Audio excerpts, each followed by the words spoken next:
స్వీకరిస్తాను. ఓ కోమలాంబ, రేపు శుక్రవారం. రేపు ఈ వ్రతాన్ని ఆచరించు. మీ కుటుంబానికి సౌభాగ్యాలు కలుగుతాయని చెప్పి ఆ తల్లి అనుగ్రహిస్తుంది. ఇక కమలాంబ తెల్లవారుజామున తనకు వచ్చినటువంటి కల గురించి తమ భర్తకు చెబుతుంది. భర్త కూడా ఎంతో సంతోషిస్తాడు. వెంటనే కోమలాంబ శుభ్రంగా స్నానం చేసి పూజ గదిలో కూర్చొని దుర్గాదేవి వ్రతాన్ని ఆచరిస్తుంది. పాయసాన్ని నివేదిస్తుంది. పక్కింట్లో ఉన్నటువంటి స్నేహితురాలను పిలిచి భోజనం పెడుతుంది.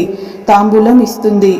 ఆ యొక్క వ్రత ప్రభావం వలన ఆ రోజు సాయంత్రం ఒక అద్భుతం జరుగుతుంది. పక్క ఊరిలో ఉన్నటువంటి జమీందారు ఒక పెద్ద గుడి కట్టిస్తున్నాడని, ఆ గుడికి పూజారిగా రామాచారిని నియమించానని చెప్పి కబురు పంపిస్తాడు.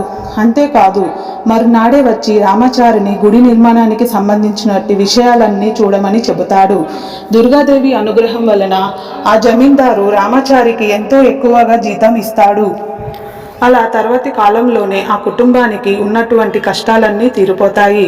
కుమార్తెలు ఇద్దరికి కూడా చక్కని ఊరులు దొరుకుతారు. వారి వివాహాలు కూడా చాలా చక్కగా జరుగుతాయి. ఇక ఆ కుటుంబం ప్రతి నెల కూడా వీలున్నప్పుడల్లా శుక్రవారం నాడు దుర్గాదేవి యొక్క వ్రతాన్ని ఆచరిస్తూ సంతోషంగా జీవితం గడిపారు. సర్వం శ్రీ లలితార్పణమస్తు. స్వస్తి. సర్వే జనా సుఖినో భవంతు.